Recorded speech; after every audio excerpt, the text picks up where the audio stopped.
everybody want a plate, want a seat at the table, want to act like they grateful. Don't mess with outsiders, y'all looking real unstable. If anything, they should ask me how I do it. Start taking notes, recording my every movement. I know that I'm the best and I ain't gotta.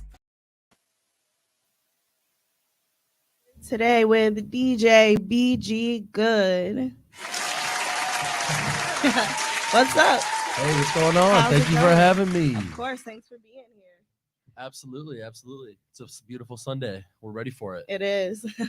So I invited you here partly because I just think I kind of just followed you on Instagram and maybe a few months back, maybe a few more than a few months back. And I just saw what you did and how involved you were. And I don't know, I thought you'd be a good person to tap in with. Gravitated towards me. Exactly. And then I saw you at the Travis Scott show.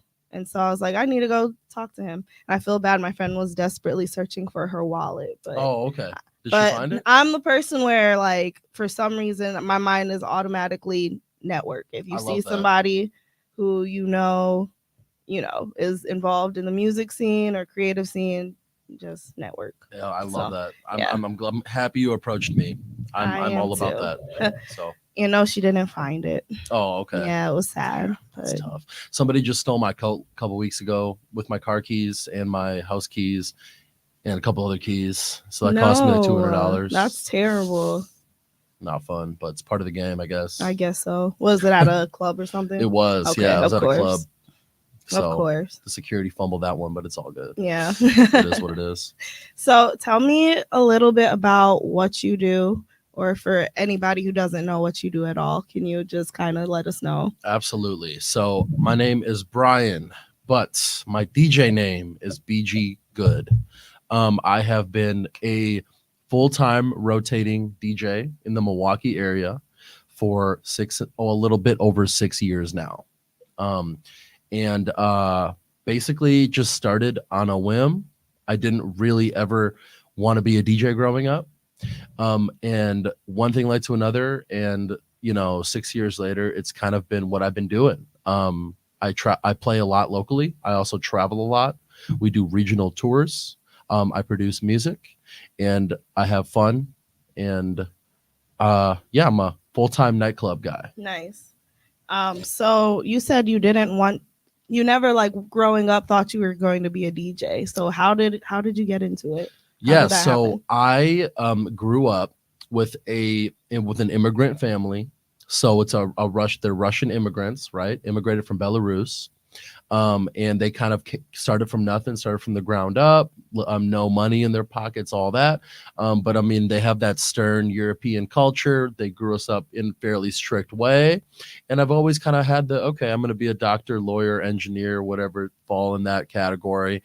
As I grew up, I've always been like an entertainer. I've always been outgoing. And I've always I just love entertaining people in any way. Like I was a magician at one point as a kid and I got bullied for it, but it's cool. I was a rapper. I tried rapping and it really didn't work out for me. It's all good though. And then I just started, college came around, started throwing house parties, kind of your typical come up story in a way where, I'm in college and I'm throwing parties with my buddies. But it became fun and it became kind of competitive because me and my best friend, Austin, aka DJ Home Wreckers, which if shout out to my boy Austin, him and I were like competing. He was throwing house parties with his equipment. I was throwing house parties with my equipment. We were both doing house parties every week over at UWM.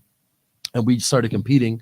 And then one day we got double booked for a house party, the same house party, but they booked me and him on accident. Battle? Oh. and like the Spider-Man meme where you're like, they're looking at each other. So we pulled up and we were both there like, yo, what's this? What's going on right now? So anyway, we collabed it. It was fun. We kind of came up together, but that's really what it was. I graduated college and was continuing to DJ. I broke into the scene at that time. So I was playing 4 or 5 gigs a week locally in Milwaukee. And on top of that, I had my career job. I want to make my mama proud. I wanted to work my day job and all that. I was working crazy hours and I was exhausted. Some nights I wasn't sleeping.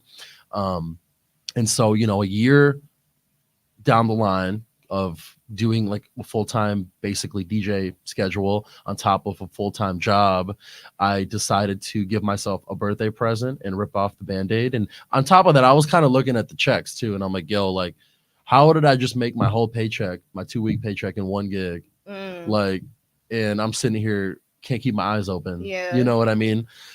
Making cold calls and all that. And, again, I don't regret it. And I encourage new up and coming artists of any sort to have a day job. Right. It's really important. It will fund.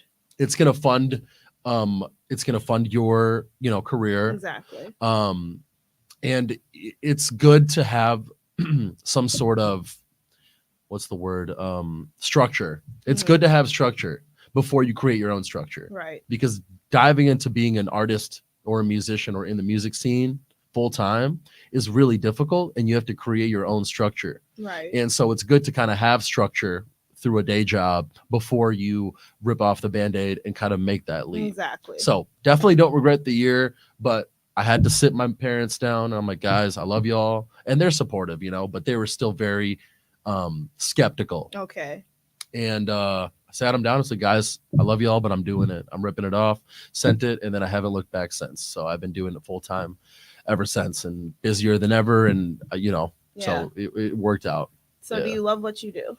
Yeah, absolutely. Yeah. Do you feel like you made the right decision to be a full-time DJ versus doing something that your parents would have wanted you to do?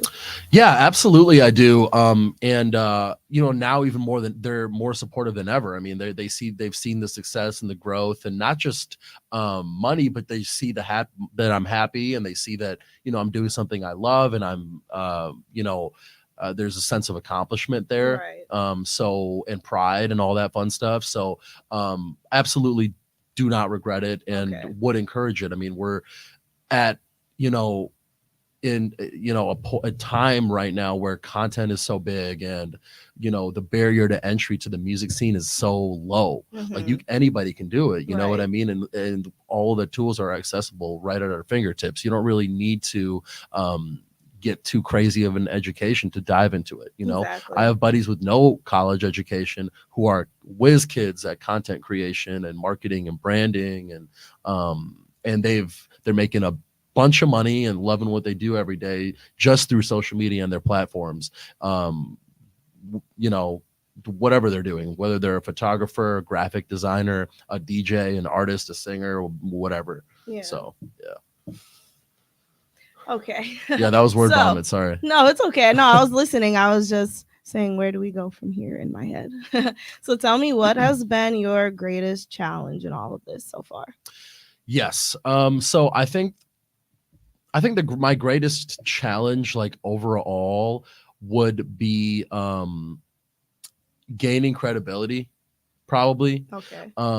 It's hard. It's easy to learn, but it's hard to master, and it's hard to gain credibility in the scene. Like, although we're in Milwaukee, which is not the biggest of the markets, at least for DJing, there's still a lot of competition, and there's still a lot of learning, and there's a lot of people doing it, basically, is what I'm trying to say. Right. And gaining credibility, becoming that go-to person, becoming the top dog in the city, whatever goals you have, that's really difficult, and it takes time. It takes a lot of time, and it takes a lot of hard work and consistency and persistence. Right. So I would say that is definitely a challenge. I'm still not content with where I'm at. I've definitely come a long way since I've started, but it took me a while to gain credibility. There's a lot of politics. Politics is a huge challenge. Yeah, in the music business all correct. Around. Yeah, politics in the music scene is crazy, and you need to navigate it. So I would put that right at number 2 is the politics, and just navigating the scene, because it's super easy to get caught up in the party scene, and get lost in the sauce and all that, you know. Yeah. And I've seen careers come and go because of that, Hmm. and so you need to just have firm boundaries with yourself, Right. navigate the industry in the way that the people that you look up to navigate the Hmm. industry. Have mentors, look up to people, you know, rub shoulders with the people that you want to be molding your career around, right? And that's one way to kind of help navigating the politics and also Yeah. kind of establishing your own credibility. You Right. know what I mean? Right. So Okay, because that was actually my next question, was how did you start gaining that credibility? yeah, so I want to drop some gems today. So Mhm. like I want to really break down a good way to break into the scene. I'm gonna say it from the DJ perspective, but this can be applied, in my opinion, to other parts of the music universe. Right. And the way that works the best is in-person interactions and in networking. And it's so Yeah. obvious, right? And it's what everybody says, but there's different ways to go about it. You know, um, I feel like everyone tells you, obviously, show up and be where you want to be. That's what everyone says. What people don't tell you is like, how do you act? How do you act when you pull up to a venue? How do you carry yourself when you pull up to a venue? What what credibility, or like what ammo? I always say ammo. What ammo do you have to show these people once they do set up a meeting with you? You know, Mhm. so things like that were and still are really important for my come up. I was actively engaging with venues that I want to play at. When I first started locally here in Milwaukee, my big club that I wanted to play at was 720. It's a big club out here, and I feel like a lot of people know about 720, and it's just I really wanted to play there, you know. So what I started doing, I started just going there and, you know, spending some money, meeting the promoters, meeting the DJs, meeting the bartenders, security, everybody, meet everybody, carry a good aura. And then eventually I got a break, and one thing led to another. And I kind of took that same model and took it to other venues, you know, like I did events. I played plenty of gigs for free. I would not, there was at one point where I was literally going door to door, like knocking on bar doors outside of the bar doors to try to get a gig. You know, I had these little business cards with my face on it, and it was the cringiest thing ever. Right. But did it But work? Ish. I mean, Okay. the door to, I mean, what, like basically I met a guy through that, who ended up calling me and be like, hey, I need a cover at Brothers, which is a bar down here. It's like a big party bar out here. He's like, hey, I need a cover. You want to come just jam out with me? Like, I can't really pay much. I can pay $50, but like, you want to play? And I was geeked about it. You know what I mean? That was like my first big party bar club kind of vibe set. I was super geeked about it, and I did it. So again, it's kind of like a domino effect. You know, one venue will see your name on a flyer, then another venue will see your name on a flyer. You might get one call, you might do a pop-up gig for free, but get some you know, visibility from it. But really it's a daily grind. I mean, there's no easy way to do it. If it was easy to do it, a lot more people would do it. You know what I mean?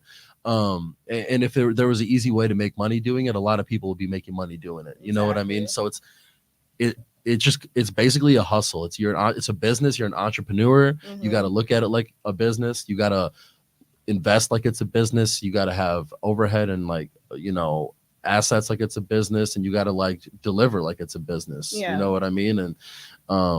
And party and have fun while you're at it, because there's perks to it too. Exactly. You know, and you know, it's a super fun industry. It's very rewarding, and it's dope. You meet so many people, and every single day I'm meeting somebody new, and every day I'm, you know, shaking hands and networking and opening up opportunities. So there's a lot of perks, but there's a lot of challenges, and people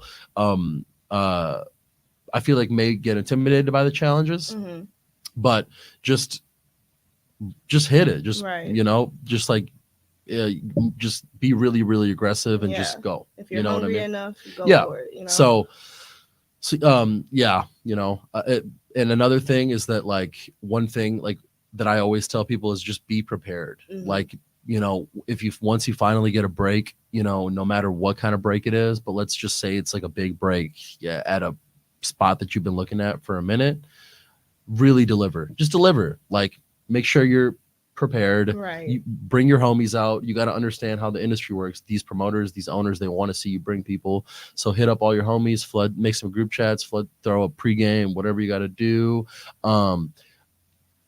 Even before getting the gig, deliver with like a press kit. Make sure you have a nice press kit to show them a resume of what you can do and what you can offer. Have nice quality pictures. Like, there's been so many times, because I'm a graphic designer as well. I design flyers for a few different nightclubs. Okay. And sometimes I'll ask the DJ to send me in their press photos, and then their press photos are like taken off of like a phone, or like taken off of a third party picture that somebody might have took of them, like, or something like that. Like, they're just some people just, like, you'll be surprised, like, don't even have the basics. Like, get a press kit done, get get professionally done photos. Right. Like, it's an investment, you know what I mean? It's $200 probably, whatever, whatever you're paying for it once a year. Just do it, you know what I mean? But it makes you look that much more professional, which exactly makes the venues want to hire you more. 100%. 100. I mean, again, given my experience, I would say 90% of the time when a venue books me, it's because they know that I take branding and promo seriously. You are great with that, I've noticed. Thank you. I appreciate it. I take it really seriously, and I think every artist should, and not enough artists do. Yeah. You know what I mean? You need to post every day. You need to be very consistent. You need to have high quality content. You need to not be afraid to invest in your content. And it needs to be a part of the lifestyle. Like, anybody who thinks a DJ who's a full-time DJ sleeps until 4 p.m., wakes up, eats like a burger, and then like cracks open a beer and goes to the gig, that's really not the case. Yeah. It's like a full-time gig. Right. You know what I mean? Like, there's a lot of behind the scenes. There's a lot of behind the scenes. For me, for sure, I can attest to that, but I can almost guarantee, like, any full-time artist who has seen some success in their career deals with that too. It's just absolutely not, it's not like a gig to gig freelance kind of thing. It's a full-time gig. Yeah. Wake up, prep your content for the week or the day. Or for me, I'm a procrastinator. I usually prep my content for just 1, maybe 2 days, because I'm a procrastinator. But I also just have a bunch of content from all over, and I'm just like a little bit unorganized with it. Takes me a minute, but I still do it. Yeah. You got to just make it a priority. You just got to make sure you're on top of all that, and make sure it's high quality, and stay on top of trends, stay on top of, what songs are hot, what are people listening to, what are people sharing, what are people engaging with on social media, what can you do to think outside of the box, like from a branding standpoint. Like, one thing I do a lot is lately I've been especially doing a lot of giveaways, and I've been doing contests. Just stuff like that. And when a venue sees that a DJ is doing that, like, that's usually something that a venue likes to do. But when they see that like a DJ is doing that, that's showing that the DJ is going the extra mile. Right, and it's initiative, and it's gonna A, increase your likelihood of getting the gig, and then B, you could probably get a bigger bag too, and they won't have a problem paying you a bigger bag for it either, because they know what you bring to the table. Versus like some new frat boy DJ who just like parties all day and then comes out to the gig, which, I don't know that many of them, which is a good thing.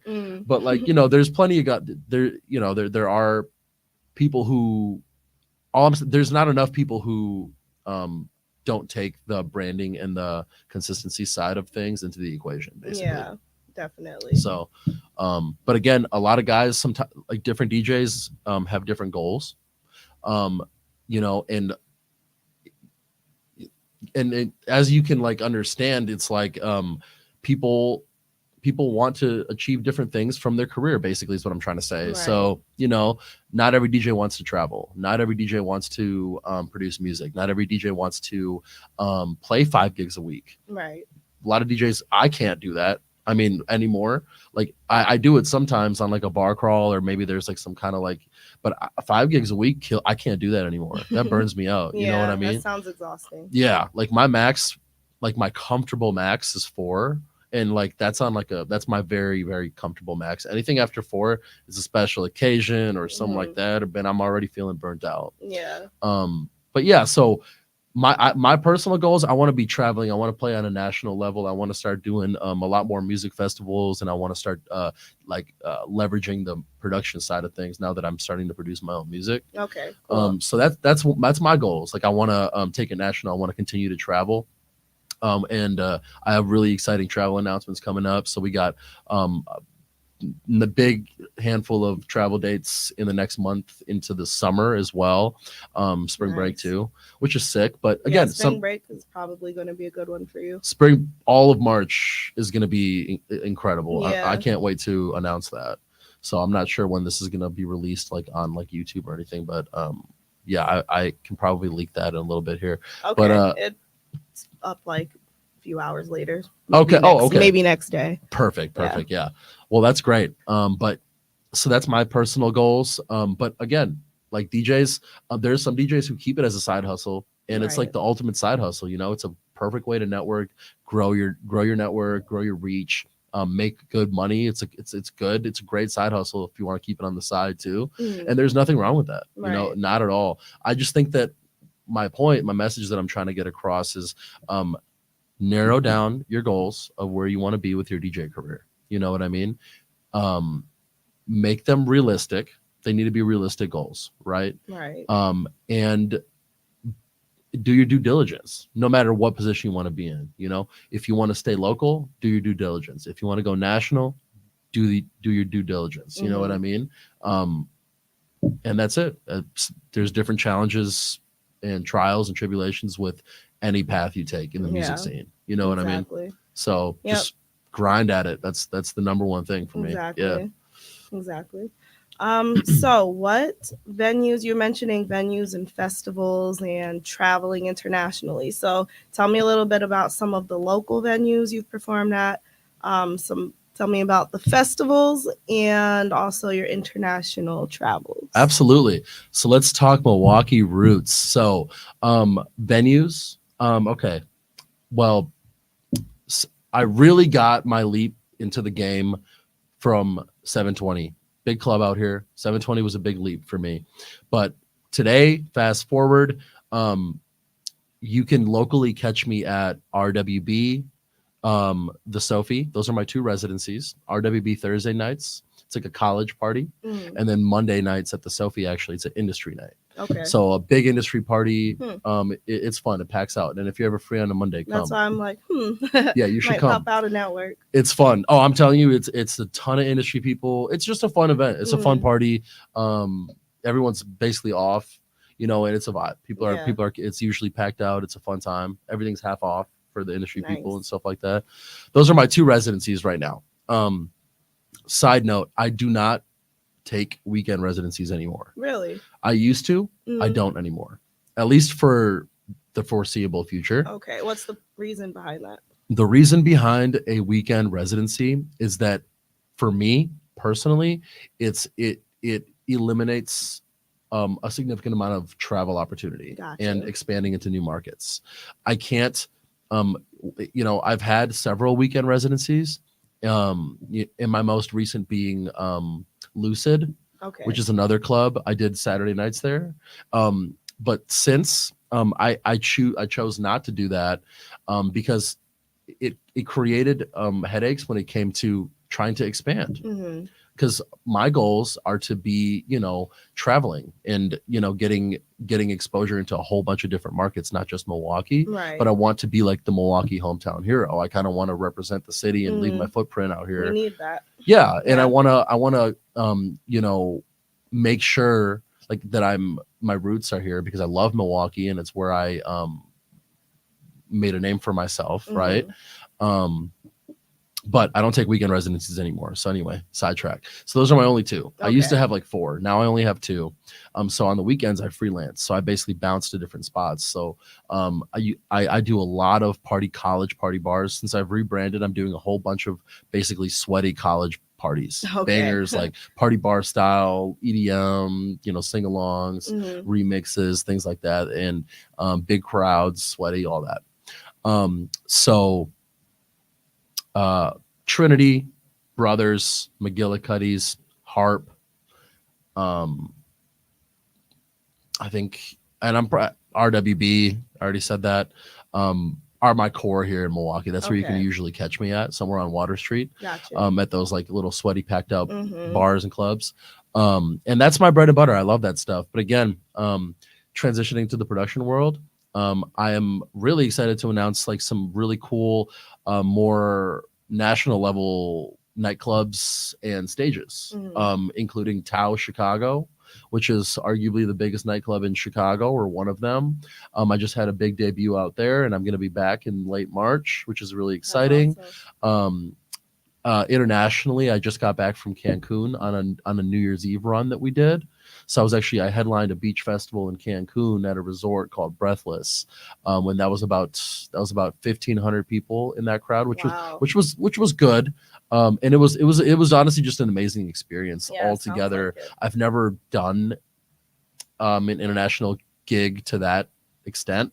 They covered our travel. They paid the fee. They took care of us. We had a really dope ass experience. Like it was like one of those, and they covered for my team to come with me too. Wow. And it was just really cool. It was like one of those things where I'm like, damn, like I kind of want to like blow up so I can like do this every week. Yeah. But like that kind of shit really doesn't come up that like Mhm. once or twice a year, right? But it's rewarding, and it's one of those like, okay, like this is worth it moments. You know what I mean? Right.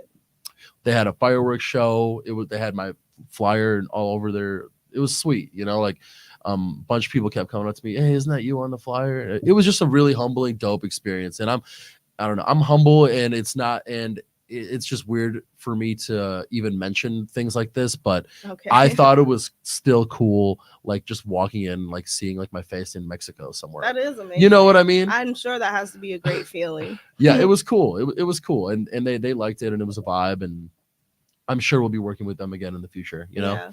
So that was the international run we did. I'm going to be returning to Mexico, but different. We're going to be going to Mexico City this time, which has not been announced yet, but I'm excited. Mexico City will be in late March. Everything's in March. Okay. March is going to be It's exhausting. going to be a busy month. It's going to be a for you. very busy month, but I'll be making my debut at 2 different nightclubs in Mexico City, which is going to be really exciting. I'll be going out there with my manager, and it's going to be a fun little experience. Again, all brand new to me. I have not done like a quick pop-up in Mexico for like a weekend. I'm usually there to vacation. Okay. So it's going to be different. We're flying in just for a couple days, just for the shows, and then have a rest day and dip in. But I'm excited about it. Yeah. As far as travel dates, I'm very frequently in Chicago. I do a lot of different nightclubs and venues in Chicago. Soundbar, most recently would be Soundbar, Tunnel, and Tao. Okay. But again, I've been playing in Chicago for probably 5 years, so I've been rotating, and I've been through a lot of the venues out there. So very. I would say my network in Chicago has definitely grown significantly. Okay. That's a good network to have too. Absolutely, yeah. I try to go to Chicago as much as I can. We're right there. It's an hour and a half away, and there's just a massive nightlife scene out there. So I try to go there at least twice a month. At least just to obviously play, but also not to play, just to go network and rub Keep shoulders your name with and the face venues. out there. That's how I landed Yeah. Tao. I just pulled up on them, and I just kicked it. And one thing led to another, and boom, I was playing there the next week. That's awesome. So that's just how it works. Right. You know what I mean? Like networking, right place, right time, all that. And like you said earlier, how you carry yourself in a room Absolutely matters. Right. Like I wouldn't be going to Chicago so frequently, or to these big markets, to these big nightclubs, trying to meet these, if I didn't have I know I got it. Every DJ knows they got it, right? Like when you hit a certain point in your career, you got it. Like you got all the tools. You just got to start introducing people to yourself, to you. Right. You got to start introducing yourself to people, because once you got the bag, you got the tools. Now it's time to really smash the gas. And that's basically it. You know what I mean? But for other travels, in the past year, we did Ohio. Oh my gosh, I'm blanking. Okay, Ohio, St. Louis, some other ones. I think I did like 5 travel dates. Okay. If I checked my press kit, I'd remember, but I don't right now. But yeah, we did quite a bit of travel last year. Okay. Oh, wow. Why am I blanking right now? Whatever. It's not really that important, but yes, quite a bit of travel last year. I wanted to get my feet wet and experiment to see how it would feel. Mhm. I really loved it. I thought it was dope. And this year especially, we're planning on really getting aggressive with it. But yeah, I think I did like 5 like out of Midwest gigs last year, or at least out of, well, I shouldn't say that, out of Milwaukee, Chicago. Okay. So it was good. It was a good way to get my feet wet. Mhm. And it was fun. I liked it. It was cool, good experience. I learned a lot. I had fun, met a bunch of people, so it Yeah. was worth it, you know? Cool. Yeah. Awesome. Okay, so tell me about what you're doing on the producing side of things, and on basically tell me about the music that you're working on. Yeah, absolutely. So on the producing side of things, this is a new journey that I'm on as of about maybe 6 months ago. I decided to pivot into more of an artist role because what I noticed is that I felt like I was starting to hit a bit of a ceiling in at least Milwaukee. And I would say a lot of DJs can attest to this when I say that there is a point where in your own local market you feel like you've played it all. Yeah. You know what I mean? You know, because I obviously do not take that for granted, and I love all the opportunities here, but I'm not done yet. Right. You know what I mean? And Right. I'm still young and I still got the juice. So the next step for me is to transition it into a producer role. It doesn't need to be like my forefront brand right away, but I know that creating my own music is going to be that next step to open doors for me into music festivals and bigger national stages. Definitely.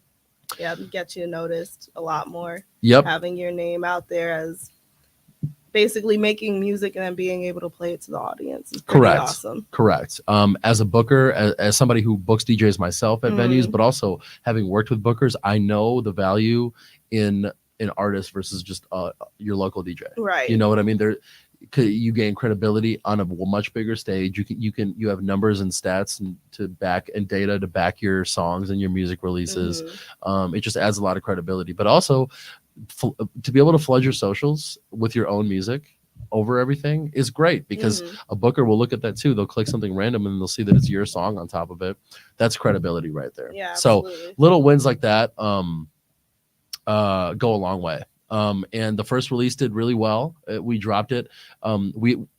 There's somewhat, it's a little we dropped it on Halloween weekend. So Okay. I dropped it, my manager and I, on Halloween weekend, and we did it strategically because on Halloween weekend, we threw our own parties. Okay. That's another thing that I've been doing, is throwing my own events. So I've been kind of like doing some nightclub stuff, and then I've been actually just renting venues and throwing my own parties. Okay. And selling tickets, and I'm the DJ and I book the DJs and all that. So that's what we did. Another good way to build your brand. Another great way to build your brand. Once you hit that point of holy shit, I feel like I've played every club in the city, then guess what? Find a cool venue downtown that your buddies haven't been to that much, rent it out and throw a party. Sell tickets, do it right, get a sponsor, and that's a great way to make way more money, but also credibility and branding. Yeah. I mean, once you turn into go from, another resident DJ at the same club that people go to frequently, to somebody who's throwing their own events and bringing their personal audience to a private event and selling tickets to it, that's a whole nother level. And that adds value to those same venues too, because they'll be like, holy shit, this guy just brought 500 people out to his own event. Like, of course we're going to want him at our club. Yeah, exactly. You know what I mean? Halloween weekend, we sold over 500 tickets for all of our programming that weekend. And it was amazing, and it was humbling, and it was sick. And we leveraged that because I turned it into my release party. Oh, so that's a really smart thing to do. Yeah. So leveraging holidays, big events, easy sellouts, things like that, and leveraging that and using that as an excuse for branding. It's a release party. It wasn't like a release party, but it was. I mean, right. That's the whole thing. I made sure everybody knew that this was a release party. I got on the mic and I was like, hey guys, this is my release party. It's also Halloween, but Halloween comes second to my release party. Exactly. That's really smart, honestly. Yeah. So that's what we did. And then we just did all of our branding around that. And the song did really well. It got over 20,000 streams. That's amazing. Fairly especially quickly. for your first release. Yep. Fairly quickly, over 20,000 in the first month. And I got a couple, I got this spring break booking basically because of it. Okay. So just a story to prove that like the music thing works. Mhm. It works. It works if you work. That's 100%. Because you have to be very hungry and you have to really work for it. Oh yeah, it works know? if you work. I love Exactly. that. I love that quote. Mhm. I busted my ass on that campaign. I mean, we not only did I invest a lot of money into it because I hired my video guy. We did a whole rollout. We had like 5 reels planned ahead of time for it. Of course, the release party, which costed us a lot of money ahead of time before we sold the tickets. It's a huge investment, and and you just of time and money. Right. And so yeah, it's not just like put out a song and just boom, 20,000 streams. You know what I mean? Like we had a whole rollout campaign and we had a whole weekend of events around it. Mm-hmm. So things like that. But then boom, and then you got 20,000 streams. I put that in front of a venue, and then that's more or less how we got locked in for spring break, which is my biggest one, which I'll tell you now. Should I tell you about it? Yes, please do. Okay. Spring break. We're waiting. Yes. So I get to go to, it's my first, this is what's exciting about it. It's my first ever spring break. Mm-hmm. Like in college, I commuted. So I like lived at home with my parents, and like, I don't know, I never really experienced spring break like I should have, you know what I mean? So now at 27, I'm going to my first spring break, but I'm not mad about it. We're going to Panama City Beach, Florida, which is apparently like the spring break capital of the U.S. I've heard. And which I'm super excited about. And I'm actually going to be opening up for Shaquille O'Neal, aka DJ Diesel, at Harpoon Harry's, which is a sick, like basically beachside venue in Panama City Beach. So that's huge amazing. cab. Yeah, it's amazing, and it's so I'm excited. Congratulations! Thank you. You're welcome. Yeah, because you worked to get there. Appreciate that. Mm-hmm. Yeah. So I'll be opening up for DJ Diesel, Shaquille O'Neal, on March 13th in Panama City Beach, Florida. They got us set up with a place to stay. They, everything's all set up. The flyer I'm going to be announcing, I believe tomorrow, maybe Tuesday. But hopefully, it sounds like by the time this will be out, it'll align perfectly. So I'll throw it in there. But sounds good. But yep, got that.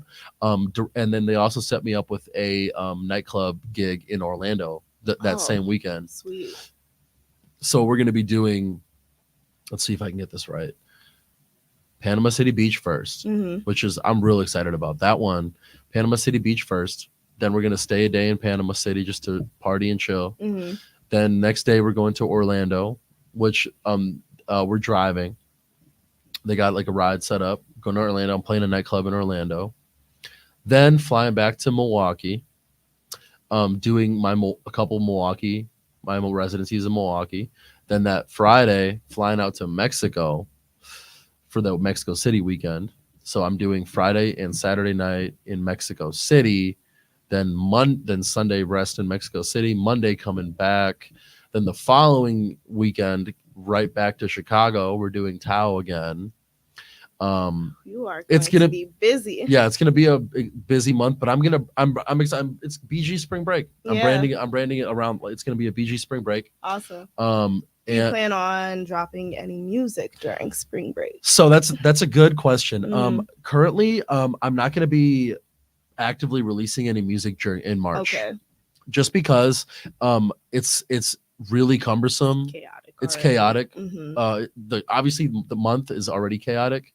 But I want to focus all of my content and social media and promo on the shows and the spring break circuit. I am not calling it a tour because it's not really a tour. And I don't really like that term for like a local DJ, to be honest. It's just look, until the day I'm like literally on a real tour where somebody books it and people are booking me for my music everywhere, and that's a tour. This is just a spring break. Okay. This is BG spring break. Fair enough. Yeah.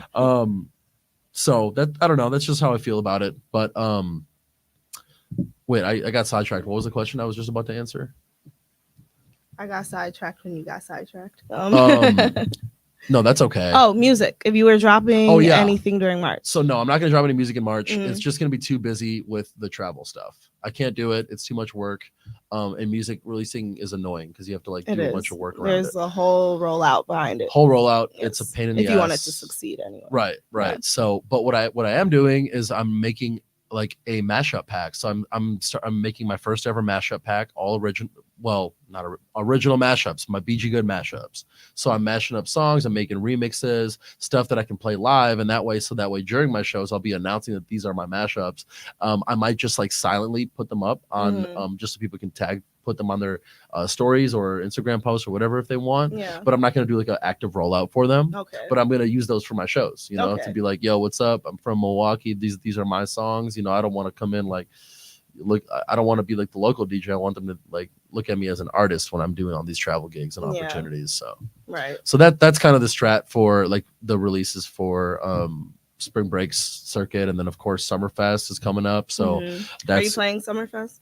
Yeah. Do you play Summerfest often, or have you in the past? Let me tell you my Summerfest journey quick. I'll do the elevator pitch. I made my debut at Summerfest 2 years ago in 2020. Wait, so 2022. Okay. I was just making sure that was right. Anyway, 2022 is when I had my first Summerfest break. You know, it was amazing. I don't remember how I really even landed that, because I remember it was a cold email I got. And I woke up and I started jumping around my apartment. So I don't know how they found me. Somebody in the office put my name in, and it just worked out. I ended up opening for Time Flies, which is like a pop group. Yeah. And it was amazing. You know, everything that you would expect. It's a music festival. There's a million people that go through the door every year. It was incredible. Following year, I was lucky and blessed to have headlined the festival. So I actually headlined the festival. So that was amazing. That is amazing. You know, I handled all the programming. They said, yo, we want you to headline. You can do whatever you want. Just let us know what you want to do and we'll make it happen. And so did you have artists? I had DJs go on with me. So I threw BG's Neon Rave last year. I threw a massive 10,000 person rave on the lakefront, and it was amazing. It was a glow rave. I hired a robot. Hired a robot? Yeah, like a robot. I got you. Okay. Like he puts like a robot suit and he shoots CO2. I bought a bunch of inflatables. It was honestly a dream. It was incredible. It was basically my dream gig, right? Like it's what I've been working for in Milwaukee. And I got it last year and it was amazing, right? And again, it's just one of those things where I'm like, I did it and I'm like, holy shit, I did it, and now I can probably do this even bigger and more and in other places and doing other cool shit and opening for Shaq or whatever. So it was inspiring, motivational, humbling, fun, everything. You know, it was every emotion, and it really kind of like helped me realize that like, okay, I can do this thing, you know? So it was great. It was a win for sure. I will be returning this year. More info TBA. I'm not allowed to drop anything at this time. But definitely plan to see me back at Summerfest this year. I'm very excited for our programming. I'm very thankful to the festival. It's going to be sick. It's just it's the big gig out here. You know what I mean? Exactly. Yeah, that's honestly what most artists, DJs, entertainers aspire who live in Milwaukee. They feel like they've made it when they get on the Summerfest stage. Right. And let alone to be able to headline. That was the most humbling thing. I couldn't even believe it. And I would encourage everybody to just grind for real, because that's a really good feeling once you're up there. It really is. When we spoke about networking and stuff, it was a great networking opportunity. I landed a really great deal with the Brewers, the Milwaukee Brewers, the baseball team, from that show. They were at the show. They ended up booking me for a couple American Family events where they pay $1.50 bag Like, it's like things like that. Like it opens up doors. Yeah. So the Brewers tapped in with me from there. So then I ended up playing a few Brewers games, and then now I'm very tight knit with the AmFam and their whole marketing group, and I do a lot of AmFam events, and again, one thing just leads to, it's like a domino effect, and then you just pivot and keep growing, keep moving. Exactly. So that's still not my ceiling. No, it's still not my ceiling. It's not. And I can tell because of the fact that you have so much drive, and it seems that every win that you have makes you want to have a bigger win. Yeah, like absolutely. You're competing with yourself to see where you're going. Yeah, it's good to compete against yourself. It's good to just be yourself, only yourself. Yeah, that's I understand that it's a competitive market. Yeah, but we shouldn't really be competing with each other. Look, right? Here's my thing. I put on as many people as I freaking can. Yeah, all the time, and I seriously resonate with that. Why guard? What's there to guard? Exactly. If you're given, you're gonna give back probably 10 over. You know what I mean? You're gonna receive 10 over. Yes. Give a lot. Put on new kids. Like I got my DMs get flooded. I try my best to put on new kids and new DJs or whatever they want to do whenever I can, because that's the new wave. And these kids are gonna help me too, because they're gonna tell all their friends like, "Yo, BG's the GOAT. Like this dude's like really helping me. So like y'all got to come out to his show or buy tickets to his event or whatever." And then vice versa. So that has been being selfless has been like a big like motto for me since the jump. Like even when I didn't have anything, you know what I mean? Yeah. Sharing opportunities and putting on your team is so valuable, because guess what? You might reach a point one day where you don't have anybody because you've been shutting everybody out. Exactly. You know what I mean? Exactly. So nobody wants to get to that point. I've seen people get to that point, and that is I have too. Somewhere I'd ever want to be. Exactly. Yeah. So yes, very, very passionate about being selfless. Be competitive with yourself. I think that's dope. Definitely be competitive with yourself. If you ever feel content, that's not good. If you're starting to feel content and comfortable, that means that you got to start moving. You got to start pivoting and shake it up. So, right. Yeah. All right. So we're going to start wrapping it up. Do you have any final thoughts? Anything that you really just want to share? Okay, inspirational side, music people in the music industry. There's no time better than the present to just at least give it a shot if you're thinking about it. It's a really good, especially for my DJs watching this, you can make good money, you can meet a lot of people, and you can have a lot of fun, and most definitely make a career for yourself. So persevere, head to the grindstone and just make it happen. And then hit me up if anybody has questions, for real. Hit my DMs at DJBGGood on everything. So hit me up, please ask questions. I love like talking to people and networking and growing together and all that fun stuff. Yeah. Well, this has been a great interview. You seem like a very cool, down-to-earth guy. Thank you. And I just like your energy overall. I appreciate it. Otherwise, I wouldn't have asked you to be here. That's love. I appreciate you. I appreciate you coming up to me at the show, for real. Absolutely. So I'm glad I did, for sure. All right, everybody. DJ BG Good. Tap in. And thank you for listening to KB's Community.